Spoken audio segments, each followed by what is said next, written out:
Hello students, how are you doing. चलिए शुरू करते हैं आज का session which is based on flame.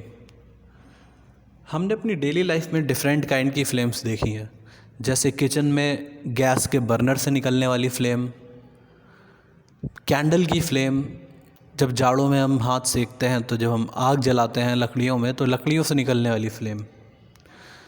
तो आज हम जानेंगे कि फ्लेम होती क्या है, फ्लेम का शेप डिफरेंट टाइप का क्यों होता है, अलग अलग कैंडल की फ्लेम अलग दिखती है और जो लकड़ी जलाते हैं हम उसकी फ्लेम अलग दिखती है, और अगर कहीं आग लग जाती है ना किसी मिसहैपनिंग की वजह से, तो वहाँ जो फ्लेम प्रोड्यूस होती है वो अलग तरीके से दिखती है।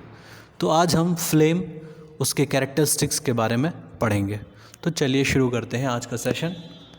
तो सबसे पहले बात करते हैं फ्लेम की डेफिनीशन की। फ्लेम क्या होती है? It is a thermal wave.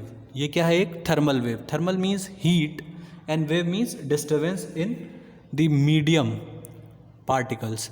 यानी जब कभी भी क्या होता है, कहीं पर किसी मीडियम में डिस्टर्बेंस जनरेट होता है तो पार्टिकल जिस वजह से मूव करते हैं that is known as wave. ठीक है, और इसकी डेप्थ आपको समझने को मिलेगी क्लास 9th में और क्लास 11th में। तो हम लोग वेव को अभी ज़्यादा डिस्कस नहीं करने वाले हैं, बस हम केवल अभी इतना समझते हैं कि फ्लेम एक थर्मल वेव होती है।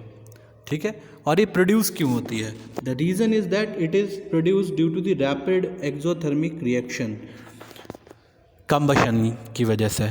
कंबशन एक टाइप की एक्सोथर्मिक रिएक्शन है। 7th क्लास में हमने different kind of chemical reactions पढ़ी हैं, उनमें से ही एक रिएक्शन होती है exothermic. Exothermic means the reaction in which heat is evolved to the atmosphere, यानी कि वो रिएक्शन जिसमें एनर्जी या हीट जो होती है वो बाहर निकलती है और एटमॉस्फेयर में चली जाती है, that is known as exothermic reaction. Okay, which moves with the speed subsonic speed. और ये रिएक्शन जो कि किस स्पीड से चलती है? सबसोनिक स्पीड, यानी speed below the speed of sound. Speed of sound की अगर हम बात करें तो जनरली स्पीड ऑफ साउंड जो होती है दैट इज़ 342 मीटर पर सेकेंड के अप्रॉक्स होती है। ठीक है, ये अलग अलग जगहों पे आपको ये रीडिंग अलग अलग मिलेगी, कहीं पर 340 भी मिल सकती है, 360 भी मिल सकती है। तो समहाउ वी कैन से कि 342 मीटर पर सेकेंड तक मान सकते हैं। तो सबसोनिक स्पीड यानी कि जब हमारा फ्यूल बर्न होगा तो उससे जो बर्नड गैसेस निकलेंगी उनकी स्पीड जो होगी वो क्या होगी? वही फ्लेम को डिफाइन करती है, यानी फ्लेम वहीं तक जाती है, और ये स्पीड हमेशा स्पीड ऑफ साउंड से कम होती है। अब जैसा कि हमने जाना कि जब भी फ्लेम प्रोड्यूस होगी तो उसमें कुछ बर्नड फ्यूल्स बाहर निकलते हैं, और बर्नड फ्यूल्स तभी बाहर निकल सकते हैं जब वो वेपराइज हो रहा हो, जब वो क्या हो रहा हो? वेपराइज हो पाता हो, यानी कि वेपर में कन्वर्ट हो पाएगा तभी तो वो मूव कर सकता है। अगर वो सॉलिड के अंदर ही रहने वाला है तो वो कैसे ऊपर जाएगा? जैसे आपने कोल देखा है, कोल जब हम जलाते हैं तो शुरुआत में तो थोड़ी सी फ्लेम होती है, लेकिन धीरे धीरे वो फ्लेम ख़त्म हो जाती है ना। फ्लेम की बजाय कोल खुद ही रेड हॉट होकर जलता है। क्यों जलता है? क्योंकि उसके अंदर कोई भी चीज़ जो होती हैं, मतलब कि कोई भी ऐसे सब्सटेंस नहीं होते जो वेपराइज हो सकें। तो the fuels which can vaporise they produces flame, like would. You have seen would में क्या होता है? बहुत सारे वेपर्स होते हैं, वाटर का ही वेपर होता है सबसे ज़्यादा। अगर आपने देखा हो कि लकड़ी जो होती है उसमें बहुत सारी एयर होती है, छोटे छोटे पोर होते हैं जिनमें एयर ब्लॉक हो जाती है, उसकी वजह से जब वो बर्न होता है तो एयर बाहर निकलती है और वेपराइज हो जाती है, और डिफरेंट काइंड के कार्बन या ऑक्सीजन नाइट्रोजन, इन सब सब्सटेंसेस के ऑक्साइड्स भी फॉर्म होते हैं, जिसकी वजह से फ्लेम हमें दिखाई देती है। तो हमने जाना कि फ्लेम एक थर्मल वेव है जो कि एक्सोथर्मिक रिएक्शन की वजह से मूव करती है। फ्लेम स्पीड, यहाँ पर जो हमने सबसोनिक स्पीड या स्पीड टर्म का यूज़ किया है, उस स्पीड से मतलब क्या है? फ्लेम कहीं जाती तो नहीं है, वो तो जहाँ पर जल रही है वो कैंडल में ही रहती है ना। तो फ्लेम की स्पीड से क्या मतलब हुआ? स्पीड का मतलब तो हम ये मानते हैं ना, जब कोई चीज़ एक जगह से दूसरी जगह किसी गिवन टाइम में ट्रैवल कर रही होती है तब हम उसकी स्पीड फाइंड करते हैं। लेकिन फ्लेम तो कैंडल पे जल रही है तो वो कैंडल पे ही रहने वाली है, इधर उधर तो नहीं भागती। तो हम स्पीड ऑफ फ्लेम क्यों पढ़ रहे हैं? तो एक्चुअली फ्लेम मैंने आपको बताया क्या होता है, जो अनबर्नड गैसेज होती हैं या कंबशन की वजह से जो गैसेस ऊपर मूव करती हैं, तो जहाँ तक गैस मूव करती है वो सारा रीजन हमें फ्लेम की फॉर्म में दिखाई देता है। ठीक है, तो इसका मतलब क्या हुआ कि फ्लेम जो होती है वो कहाँ से प्रोड्यूस होती है, फ्यूल की सरफेस से, और कहाँ तक जाती है, जहाँ तक कंबशन हो रहा होता है। ठीक है, तो डेफिनेशन की बात करें तो फ्लेम स्पीड क्या होती है, the speed at which unburned gases move through the combustion zone in the direction perpendicular to the flame front. अब देखो यहाँ पर कुछ मीनिंग्स ऐसे हैं जो समझने पड़ेंगे हमको डीपली अच्छे से, वरना इनका कॉन्सेप्ट क्लियर नहीं हो पाएगा। जो फ्लेम होती है, जैसे मान लिया कि आपकी फ्लेम या जो फ्यूल है, फ्यूल का रीजन ये कुछ इस तरीके से है। ठीक है, तो फ्लेम जो होगी वो कैसे प्रोड्यूस होगी, इसके परपेंडिकुलर सरफेस ले लो, इसके परपेंडिकुलर ये रीजन भी है, इसके परपेंडिकुलर ये रीजन भी है, इसके परपेंडिकुलर ये रीजन भी है, ये रीजन भी है, यानी चारों तरफ उस फ्लेम फ्यूल के रिएक्शन होगी। तो इस तरीके से एक रीजन बन जाएगा ना चारों तरफ का, इतने रीजन में फ्लेम हमें दिखाई देगी। ठीक है, और मैंने आपको बताया था कि फ्लेम जो होती है, जनरली हम जिस फ्लेम की स्टडी कर रहे हैं वो लैमिनार फ्लेम कहलाएगी। वो फ्लेम, उसकी स्पीड जो होती है वो 100 मीटर पर सेकेंड होती है, यानी below the speed of sound होती है। ठीक है, आगे बढ़ते हैं। जो फ्लेम्स होती हैं वो जनरली 3 टाइप की होती हैं, और 3 भी नहीं, कायदे में उन्हें कहना चाहिए 2 टाइप की होती हैं। एक होती है लैमिनार फ्लेम और दूसरी होती है टर्बुलेंट फ्लेम। लैमिनार फ्लेम का मतलब जब पूरी फ्लेम स्टीडी यानी स्ट्रीम लाइन में फ्लो कर रही हो, उसमें कोई भी मोशन आपको ना दिखाई पड़ रहा हो, ऐसा लगा हो कि जैसे कि ये पिक्चर है, एक रुकी हुई पिक्चर स्टिल फोटो की तरह दिख रही हो, तब हम उसे क्या कहते हैं, लैमिनार फ्लेम। ठीक है, और धीरे धीरे क्या होता है, कभी कभी फ्लेम, लैमिनार फ्लेम ही किस में कन्वर्ट हो जाती है, टर्बुलेंट फ्लेम में, यानी फ्लेम तब वाइब्रेट करने लगती है, मोशन करने लगती है, तब ऐसी फ्लेम को हम टर्बुलेंट फ्लेम कहते हैं। आपने कभी कभी नदियों को देखा होगा, तो शाम के वक्त या कभी आपको नदी को देखा है, नदी बिल्कुल शांत दिखाई दे रही है, उसमें कोई सरफेस पर प्रोसेस नहीं हो रही है, ऐसा लग रहा है जैसे पानी ठहर गया है, तब हम उस पानी को क्या कहते हैं, स्ट्रीम लाइन्ड फ्लो। तब हम उस फ्लो को क्या कहते हैं, स्ट्रीम लाइन फ्लो। लेकिन कभी अचानक से आपने देखा है जब बाढ़ आती है तो पानी इस तरीके से वेव बनाता हुआ मूव करता है, तब हम उसे क्या कहते हैं, टर्बुलेंट फ्लो। तब हम उसे क्या कहते हैं, टर्बुलेंट फ्लो। तो ऐसे ही हमारी फ्लेम भी होती हैं, जब फ्लेम में बिल्कुल स्टिल हो जाती है फ्लेम, पूरी की पूरी उसका शेप डेफिनेट रहता है, वो चेंज नहीं करता, तो हम ऐसी फ्लेम को क्या कहते हैं, लैमिनार फ्लेम। और जब कभी फ्लेम का शेप चेंज कर रहा हो, उसका साइज वेरी हो रहा हो, तो हम ऐसी फ्लेम को क्या कहते हैं, टर्बुलेंट फ्लेम। वैसे टर्बुलेंट और लैमिनार टर्म का स्टडी आप क्लास 11th में करेंगे, फ्लूइड डायनामिक्स टॉपिक में। ठीक है, फिजिक्स के। तो आगे बढ़ते हैं, और हमें इस सिलेबस में लैमिनार फ्लेम को पढ़ना है। जितनी भी फ्लेम हम पढ़ते हैं that is laminar flame. Okay, जो हम लोग 8th क्लास में फ्लेम के बारे में पढ़ रहे हैं, ये एक लैमिनार फ्लेम है। यहाँ पर एक चीज़ और क्लियर हो जानी चाहिए, जो आगे मैं आपसे क्लियर करने वाला हूँ फ्लेम के टॉपिक में, फिर से बता देता हूँ कि जो फ्लेम है, देखो जैसा कि आप देख पा रहे हो, तो ये जो फ्लेम का रीज़न है, ये वो रीज़न है जहाँ पर कंबशन हो रहा है, जहाँ पर कंबशन हो रहा है। तो जिस रीजन में जितना ज़्यादा कंबशन हो रहा होता है, ठीक है, वहाँ पर फ्लेम की जो थिकनेस है वो कम होती है, वहाँ पे फ्लेम की थिकनेस कम हो जाती है, और जहाँ पे कंबशन कम हो रहा होता है वहाँ थिकनेस ज़्यादा हो जाती है। उसका रीज़न क्या होता है, जब कंबशन तेज़ी से होगा तो तेज़ी से ऑक्सीजन कंज्यूम होगी ना, तो तेज़ी से ऑक्सीजन कंज्यूम होने की वजह से वहाँ पर की ऑक्सीजन बड़ी तेज़ी से खाली होती जाएगी, और उसकी जगह पर जो ऊपर जो ऑक्सीजन होगी यानी ठंडी एयर होगी वो उसकी जगह लेने आएगी। जैसे इमेजिन करो कि ये है हमारी फ्लेम, अब इस फ्लेम के चारों तरफ के रीजन में मान लिया ये सब ऑक्सीजन है, ये बड़ी तेज़ी से बर्न हो गई, ठीक है। अब ये जब बर्न हो जाएगी तो जाहिर सी बात है ये कहाँ चली जाएगी, ये ऊपर उठ जाएगी। अब इसके चारों तरफ कोल्ड एयर भी तो होगी ना, ये मैं डॉटेड लाइन से कोल्ड एयर बना रहा हूँ। अब जैसे ही ये फ्लेम नीचे जाएगी तो इसकी जैसे ही ये हॉट पार्टिकल्स या हॉट फ्लेम ऊपर की तरफ मूव करेगी, हॉट एयर ऊपर की तरफ मूव करेगी, तो इसकी जगह लेने के लिए कोल्ड पार्टिकल नीचे आ जाएंगे। तब क्या होगा, इस रीजन में ये कन्वेक्शन बड़ी तेज़ी से हो रहा होगा, this is known as convection. आपने क्लास 7th में पढ़ा है कन्वेक्शन, इस प्रोसेस को क्या कहते हैं, कन्वेक्शन। कॉन्वेक्शन। ठीक है।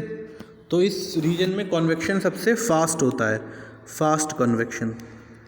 और इस रीजन में कन्वेक्शन जो होता है स्लो कन्वेक्शन हो रहा होता है। क्या हो रहा होता है? स्लो कन्वेक्शन,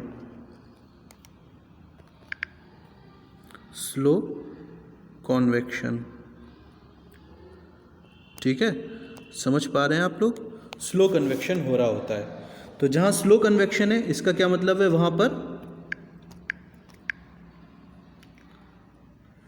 जो कंबशन है, rate of combustion is slow. Rate यानी कि कितना कंबशन हो रहा है पर second of combustion is slow, is less या स्लो, कुछ भी कह सकते हो।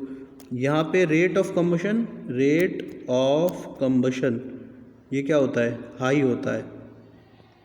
ठीक है, ये बातें ध्यान रखने वाली हैं। ये डिफरेंशिएट कर दिया मैंने। तो जहाँ जहाँ पर फ्लेम आपको नैरो दिखती है इसका मतलब क्या है? वहाँ पर कंबशन का रेट बहुत हाई है, बहुत तेज़ी से कंबशन हो रहा है। और जहाँ जहाँ पर आपको फ्लेम चौड़ी दिखाई देती है इसका मतलब वहाँ पे कंबशन जो है वो धीरे धीरे हो रहा है, धीरे धीरे हो रहा है। ओके, सॉरी बेटा। तो ये बात क्लियर है। अब आगे बढ़ते हैं। अगर कोई डाउट हो तो आप मुझसे चैट बॉक्स में, कमेंट बॉक्स में पूछ भी सकते हैं।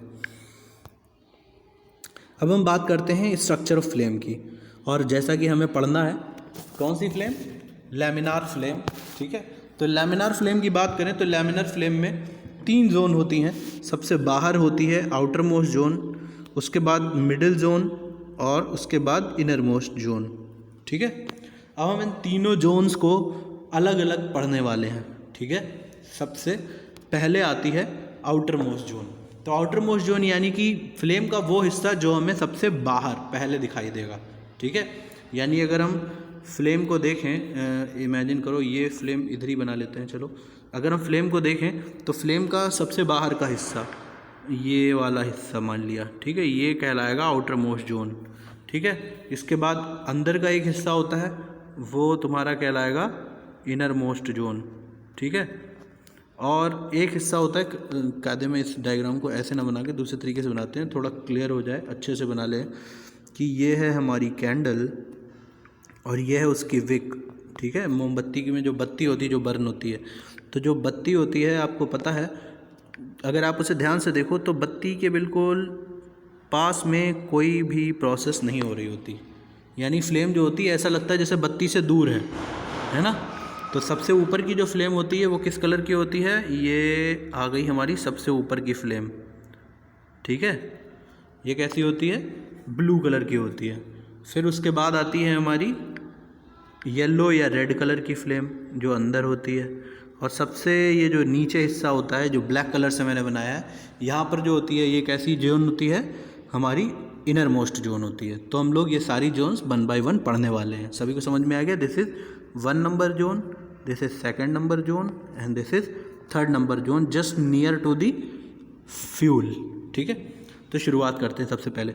अब देखो, फ्लेम जैसे ही जलना शुरू होगी इसका मतलब क्या हुआ? जैसे आपने मोमबत्ती को लिट किया, मोमबत्ती का फ्यूल यानी वैक्स और एयर में रिएक्शन शुरू हो गई। तो जब रिएक्शन होगी तो धीरे धीरे चारों तरफ, जैसे अगर हम ये डायग्राम से समझें इस बात को कि आपने मोमबत्ती को जलाया तो धीरे धीरे क्या होगी? यहाँ पर की जो एयर होगी, ये एयर जो होगी वो वैक्स से रिएक्ट करने लगेगी और धीरे धीरे एक रिएक्शन ऑफ कंबशन जो होगी वो शुरू हो जाएगी ना। अब अंदर के रीजन में ऑक्सीजन धीरे धीरे कम पहुँच पाएगी और बाहर के रीजन में ऑक्सीजन सबसे ज़्यादा होगी। इसीलिए सबसे ज़्यादा कंबशन कहाँ होगा? बाहर के हिस्से में। ठीक है, इसीलिए हम क्या कहते हैं? Region of maximum combustion. जो आउटर मोस्ट जोन होती है, this is region of maximum combustion. This is blue in colour.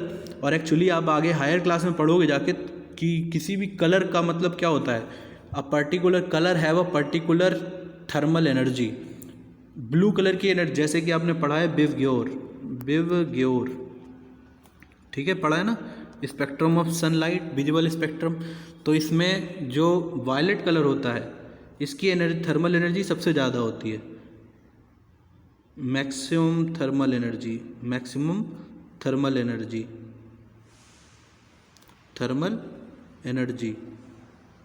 और जो रेड कलर होता है इसकी लीस्ट थर्मल एनर्जी होती है। कैसी होती है? Least energy. ठीक है, तो ऐसे ही वायलेट से कम इंडिगो की, उससे कम ब्लू की, उससे कम ग्रीन की, ऑरेंज, येलो, ऑरेंज, रेड। ठीक है, तो ये बात सबको क्लियर हो जानी चाहिए कि जो कलर होते हैं they have specific thermal energy. अगर आपको गैस की फ्लेम ब्लू दिखती है तो वो ब्लू कलर क्या होता है? ज़्यादा हीट देता है, जैसे कि हमारे गैस की फ्लेम। अगर आपको फ्लेम ऑरेंज कलर की दिख रही है तो इसका मतलब उसकी एनर्जी कम है, जैसे कि चूल्हे में हम जब लकड़ी जलाते हैं तो जो फ्लेम दिखती है उसकी एनर्जी कम होती है। यानी कि colour is dependent on the thermal energy. ये आगे चल के आपको क्लास 11th में पढ़ने में मिलेगा और बहुत मज़ा आएगा इस चीज़ को पढ़ने में आपको। तो फ्लेम क्या होती है? चूँकि सबसे ज़्यादा कम्बशन हो रहा है तो सबसे ज़्यादा हॉट रीजन होगा और इसीलिए उसका कलर कैसा होगा? ब्लू। यहाँ पर कोई स्मोक प्रोड्यूस नहीं होता और ये नॉन ल्यूमिनस या लेस ल्यूमिनस जोन होती है। जैसे आपने देखा होगा ना, गैस जलाने से रोशनी नहीं होती कभी। अगर आप किचन में लाइट चली जाए और गैस जला दो तो आपको कुछ दिखाई नहीं देगा, तो इसीलिए आप क्या कह सकते हो? इसे लेस ल्यूमिनस या नॉन ल्यूमिनस जोन। अगला जो हमारा सेकंड पॉइंट है ये है हमारा रीजन ऑफ मॉडरेट या पार्शियल कम्बशन। यहाँ जो हमारी मिडिल जोन होती है, बीच की जोन होती है, अगर हम कैंडल की जोन को देखें तो this is known as middle zone. ये है हमारी मिडिल जोन, जैसे कि आप यहाँ देख पा रहे हो बीच में। ठीक है, तो मिडिल जोन जो होती है ये हमारी, अब यहाँ पे क्या हुआ? सबसे बाहर ऑक्सीजन ज़्यादा, अंदर पहुँचेंगे ऑक्सीजन का अवेलेबिलिटी कम हो जाएगी, इसीलिए यहाँ पे कम्बशन भी थोड़ा कम हो जाता है। इसीलिए हम इसे क्या कहते हैं? रीजन ऑफ मॉडरेट और पार्शियल कम्बशन। ठीक है, यानी यहाँ पर कम्बशन जो होता है वो कम हो जाता है। अब जब कम्बशन कम हो जाएगा तो हीट भी कम प्रोड्यूस होगी ना, तो ये मॉडरेट हॉट जोन होती है। और जब हॉट कम होती है तो इसका मतलब इसका कलर कैसा हो जाएगा? रेड येलो हो सकता है या ऑरेंज हो सकता है। ठीक है, रेड येलो भी हो सकता है या ऑरेंज भी हो सकता है। ये जोन स्मोक भी प्रोड्यूस करती है, स्मोक प्रोड्यूस करती है, बर्तन को काला कर देती है। आपने देखा होगा कि अगर आप कभी चूल्हे पे कोई खाना पकाइए तो वो बर्तन को काला कर देता है ना। और ये मोस्ट ल्यूमिनस जोन होती है। आपने देखा है कि लकड़ी जलाने से रोशनी हो जाती है। पुराने टाइम पे जो मशालें हुआ करती थी राजा महाराजाओं के टाइम पर, वो मशालों में क्या होता था? फ्यूल लकड़ी में ही जला के रखा जाता था ना। तो ये मिडिल जोन हो गई। अब हम बढ़ते हैं आगे, हमारी inner most zone. Inner most zone का मतलब जो सबसे अंदर की जोन है, वहाँ पे ऑक्सीजन की अवेलेबिलिटी ना के बराबर है। शुरुआत में तो सबसे ज़्यादा ऑक्सीजन वहीं पर है, लेकिन जैसे जैसे कम्बशन की प्रोसेस कंटिन्यू होगी और चारों तरफ की एयर जो होगी वो फ्यूल की वेपर से भर जाएगी और एक फ्लेम फॉर्म होगी। तो जब फ्लेम फॉर्म होगी तो अंदर के रीजन में कम्बशन नहीं होगा, तो इसे हम लीस्ट या नो कम्बशन जोन भी कहते हैं। और यहाँ का कलर कैसा होता है? ग्रे या ब्लैक कलर होता है। कोल्ड रीजन होता है क्योंकि जब कम्बशन ही नहीं हो रहा है तो एक्सोथर्मिक रिएक्शन नहीं हो रही, यानी कोई हीट नहीं प्रोड्यूस होगी। जब हीट नहीं प्रोड्यूस होगी this is known as cold region. Remains of burned fuel, यहाँ पे क्या होता है? बर्न्ड फ्यूल की वेपर आपको मिल सकती है थोड़ी सी, या मोमबत्ती के चारों तरफ आपने काले कलर के वैक्स पार्टिकल देखे होंगे ना, वो दिख जाते हैं। और ये नॉन ल्यूमिनस होती है, मतलब कि इसमें कोई चमक नहीं होती है। तो ये तो हमारे फ्लेम के तीनों जोन हो गए। ठीक है, आगे बढ़ते हैं। शेप ऑफ फ्लेम, कि जो फ्लेम का शेप होता है वो किन फैक्टर्स पर डिपेंड करता है। तो अगर हम ध्यान से देखें, इन टॉपिक्स को पढ़ें तो आपको बहुत अच्छे से समझ में आ जाएगा। यहाँ पर मैंने एग्जांपल जो है वो मैच स्टिक का अगर आप लेंगे तो बहुत अच्छे से समझ में आएगा। जैसे हम जब कोई फ्यूल बर्न करते हैं, ठीक है, you get a flame of burning gas. तो जैसे ही आप उसे फ्लेम, मतलब अगर वो फ्लेम प्रोड्यूस करने वाला फ्यूल है तो उससे क्या होंगी? गैसेस प्रोड्यूस होंगी। Vaporise fuels from burning fuel mixes with air, यानी जैसे ही वो वेपराइज फ्यूल निकलेगा वो एयर से मिक्स हो जाएगा और एयर से मिक्स होते ही क्या होगी? कम्बशन रिएक्शन शुरू हो जाएगी। और जैसे ही कम्बशन रिएक्शन शुरू होगी आपको एक फ्लेम मिल जाएगी ना। अब फ्लेम किस बात पे डिपेंड करती है? कि किस तरीके से गैस प्रोड्यूस हो रही हैं, यानी वेपर प्रोड्यूस हो रही हैं, और वो वेपर ग्रेविटी से कैसे रिएक्ट कर रही है। ठीक है, अब एग्जाम्पल के तौर पर इसे समझते चलते हैं थोड़ा। ये क्या है? When you burn a match stick, आप जब एक मैच स्टिक जलाते हैं तो near the head of match stick a column of hot air is created. जैसे आप मैच स्टिक को जलते हो तो आपने देखा होगा कि एयर का एक कॉलम बन जाता है।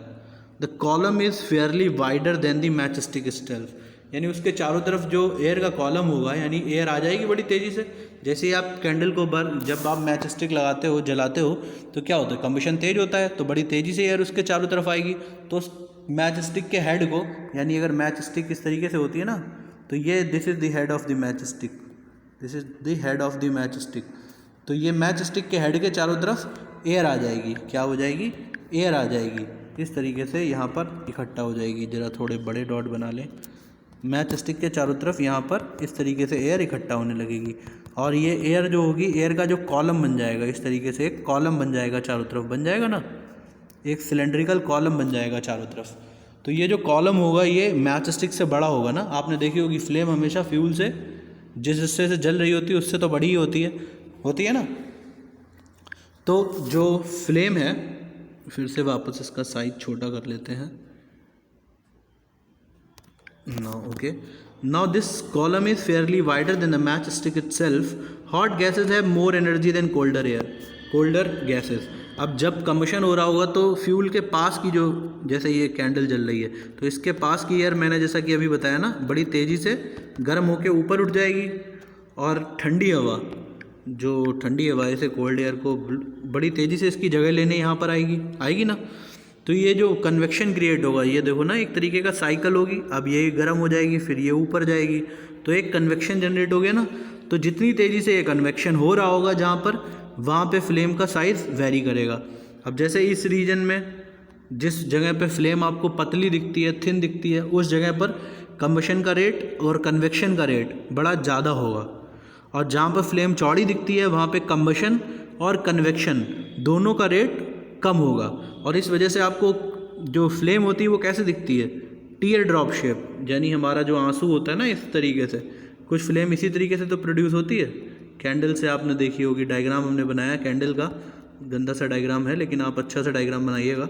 तो जो कैंडल है उसमें जो फ्लेम है वो किस तरीके से दिख रही है हमें, एक टीयर ड्रॉप की तरह, ठीक है। तो ये रीजन क्या है, यहाँ पर कम्बशन और कन्वेक्शन दोनों बड़ी तेज़ प्रोसेस से हो रहे हैं। जैसे पानी का पाइप होता है ना, पानी अगर आपको तेज़ निकालना है तो क्या करो, पाइप के जो आगे जो होल होता है उस पर उंगली लगा दो, बड़ी तेज़ी से पानी निकलेगा और दूर तक जाएगा ना। तो सेम यहाँ पे क्या होता है, जब स्पीड ऑफ कम्बशन तेज़ होती है तो फ्लेम दूर तक ट्रैवल करने की कोशिश करती है। जब दूर तक ट्रैवल करती है तो धार पतली हो जाती है ना, और जब धार मोटी होती है तो वो दूर तक ट्रैवल नहीं कर सकती पानी की, है ना। आपने देखा होगा ना, अगर ये पानी की इतना मोटा पाइप है तो इससे जो फ्लेम, जो धार जाएगी वो कम दूर जाएगी, और पतले पाइप से पानी की धार जो होती है वो दूर तक जाती है, और धार भी पतली होती है ना। तो सेम फ्लेम का भी कॉन्सेप्ट होता है शेप ऑफ फ्लेम के लिए। तो आज के सेशन के लिए इतना ही रखते हैं। अगर आपको कोई डाउट हो तो आप मुझसे पूछ सकते हैं, कमेंट बॉक्स में पूछ सकते हैं, ठीक है। और मैं कोशिश करूँगा कि मैं आपकी क्वेरीज़ का ज़्यादा से ज़्यादा और जल्दी से जल्दी आंसर दे सकूँ। Thank you students for listening today's session carefully.